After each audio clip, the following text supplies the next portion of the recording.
Hello, everyone. I'm Mark Morgan, and today in our remote workforce spotlight, I've got Craig Walker, founder and CEO of Dialpad, with me.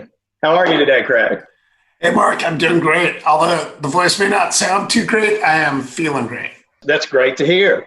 So I'm going to jump right into a couple of questions, and Yeah. I think one of the obvious questions is how has COVID and go remote? How is this? How do you see this changing the market and the opportunity for Dialpad? Yeah, well, I mean, one of the nice things is when we left Google to start this company, it was all about working from anywhere. Like it was not trying to be just a subscription version of an on-premise PBX. It was always built from mobile first, software first. And so this has been really kind of a trend that we thought was going to happen over the next, we started the company in 2011. We thought it would be a 20-year trend to get everything remote and work from anywhere. And now it's been accelerated by 10 years. So more than anything, it's made every CIO and every IT team realize they got to, one, have digital transformation. They got to be able to support their employees anywhere. And now that you don't have a IT person over your shoulder helping you get set up and helping you, troubleshoot things, it's also got to be almost consumer grade when it comes to being able to figure things out and be able to take care of yourselves, because every single home is now an additional office. So it's really changed everything. Obviously, that accelerated in the adoption cycle by a ton, and we think we're really well positioned for it because we were always built for that kind of future state in mind. Yeah, I was thinking prior to the call, we met each other, I think it was January, early February of 2017. And a good friend of mine and friend of yours, Dwight Foster, made the introduction. He brought me in today. He said, "Hey, I got these guys you got to meet." And you know about us with ScanSource, we had this deep experience and background in collaboration with Polycom, Cisco, et cetera, and sold a lot of gear and serve a lot of the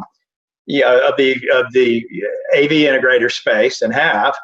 And I don't know if you remember that, but I met you then. And the one thing that was just really impressed me, I sat down with your team. They walked me through a demo of what you were, and I don't know if that was early stage or not, but what you were building at that time was pretty cool just because of the, what I viewed at the time, this drag and drop capability with bringing people into conferencing. So, how do you see your company? How have you changed since January of 2017? One, platform specific, but two, how did what you were working on then prepare you for where we are today? Yeah, so we, like one of our foundations is this platform that we had perfected when we built the Google Voice product, inside of Google. And it really is a unique, it uses all the modern built-in Google Cloud. And then off of that platform, we're able to build any product we want. So we first started with Uber Conference, and then we built Dialpad Talk, which is our UCaaS PBX replacement product. And then so around 2017, when I was meeting you, we were in the process of launching our contact center product. So we were working on that. And then we acquired a real-time artificial intelligence company called Talk IQ, and that gave us the ability to convert calls into text in real time and be able to do real-time coaching and sentiment analysis and alerting to a supervisor if a call's going wrong. And then you now have all of your calls across any of those products saved, so you can go back and mine them or find trends or how many times a competitor is being mentioned, how many times a refund's being asked for. All the data that you would hope your folks would be tracking, they no longer have to track. It's now just lives in the data that you can go harvest it. So more than anything, it's kind of like that modern platform that allows you to do a lot more stuff on it than, say, something that was built before the cloud existed, which is a lot harder to add things to. Yeah, with that said, are those your biggest differentiators? What do you think sets you apart from all the other That's guys? it. Yeah, biggest differentiators are one, we're just built in a more modern microservices way. And that's just a fancy way of saying this is how you would build a company if you started it in 2012, right? The Right. technology is just so much more advanced. And unfortunately, all of our competitors, like you look at the Magic Quadrant, not a single one of those was built before or built after the iPhone even existed or built after the cloud even existed. And the world is just a much different world, once those two things happen. So, we had a like the most modern platform inside of Google. We left, we did it again, made it even more modern. And that allows us to be able to have all three products with AI on top of all of them. Whereas you look at Ring and they're still trying to they just launched their own meeting product and they're still reselling someone else's contact center product. Or you look at other ones where, like on the contact center side, all they do is contact center and they're having a hard time trying to partner or integrate with any of the UCAS guys. So it's just kind of a technology limitation for our competitors. And it's not because they're not smart, it's just because they were built in a time where that technology did not exist.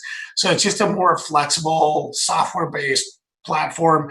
That's number one. Number two, we're former consumer products folks. Google Voice was a consumer product, so we build everything to be really easy to use and delightful and beautiful. And don't let that simplicity, you know, belie the underlying power of the platform.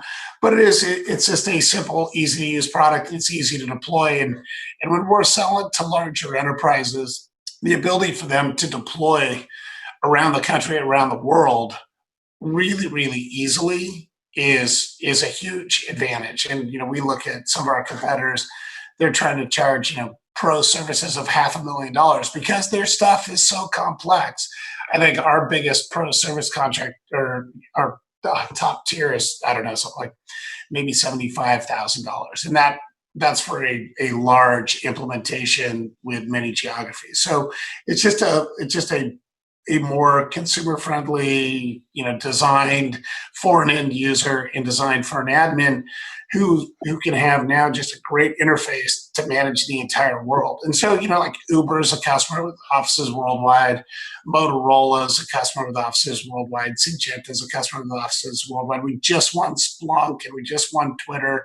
So we're seeing a lot of people resonate to that. And then the last thing is just one, you have all the products, so they're all on the same code base, same client, same everything. And then secondly is that vision toward getting artificial intelligence in there and really being able to understand the conversations. It's interesting because back in 17, when I was in your office in San Francisco, I can remember one of your team members saying, "Hey, we've designed this to where all you need is a laptop and one of these or one of these, Yeah. and you can an admin can deploy a mid-size or even an enterprise level solution." So let me ask you one more question around moving into COVID, the environment that we're in today, and that moment in time where everybody went remote. And I say this on pretty much every one of these calls that I have with people like you is ScanSource, nearly 3,000 people. We went remote in 2 days, and we pulled it off almost flawlessly. Can you give us an example of how your technology was very rapidly deployed? You don't have to give me an end customer name, but can you give me an example of a solution where you wowed an IT guy that thought it wouldn't happen so quickly?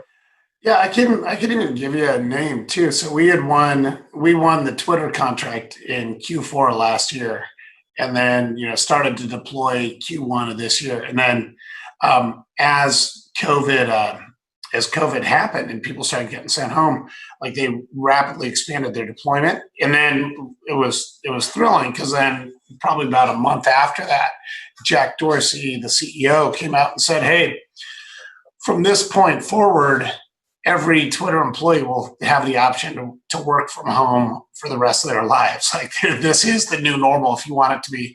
And I don't think that would have happened if you didn't have this type of Dialpad technology to allow them to be as productive from anywhere. So that's a really good one. Another one, interesting story was like you, there was a big big company in San Francisco. I won't name them. And they called us, and they like, CEO said no one can go to work. Everyone has to work from home. And they're like, called us. We had given them a demo in the past, wanted to know if they could turn on 4,500 seats, like without any contract, just like, hey, we want to go with it. Like they had said no to the original deal because they wanted to let their on-premise PBX contract expire. Right. And they called and said, can we get 4,500 seats turned up in the next 45 or 48 hours? And we were able to do that for them. So like that was the most dramatic overnight thing that I saw. But yeah, you just see every single deal now. That is just a big part of it, of how do you handle all these things remotely. And again, it's not just a US thing. Like this happened all around the globe at exactly the same time almost. So the size of the opportunity is just ridiculously good. Well, I think that's fantastic, and as I look at the numbers and I look at what we're doing with you guys and what our partner community is doing, you've impressed a lot of people. So I see a bright future for Dialpad, for Intelisys, and most importantly for the channel, the partner community. So it's truly exciting. I'm going to close out with one question around what's one of the funnier things that you've seen during all of these back-to-back video calls. What's one of the funniest things you've seen happen during a group video call? I'd say it's my head of HR has a super precocious 2-year-old who legitimately destroys every single meeting and is in there just causing havoc. And so there's nothing specific other than just consistent disruption from this one kid. But the most interesting thing of everything is that everyone just rolls with it. Like a year ago, that would have been a mortifying, embarrassing event. Now it's just like everyone, like life goes on. Everyone's just got to deal with it. And it's made everyone so much more kind of like understanding of other people's plight. Like, my youngest kid's 17. So if I even run into him in the house, I feel lucky. Whereas I feel terrible for someone who's got a 2-year-old and is trying to get a bunch of serious work done. So I think, but it's just been really cool to see how legitimately everyone just kind of rolls like that kind of like, hey, look, we're all in this together. No one can leave the house. I still got to work, but I still got to be a parent. And I really appreciate how everyone else has been really cool about that too. Yeah, same here. Well, listen, your voice, you sound wonderful. You made it. Awesome. Made it through. All right. Well, this is the last conversation I'll have today then.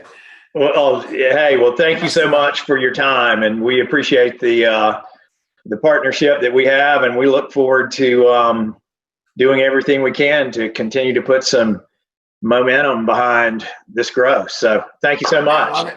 So have a great day. Yeah, we really love partnering with you guys. So thanks again. Thank you. All right.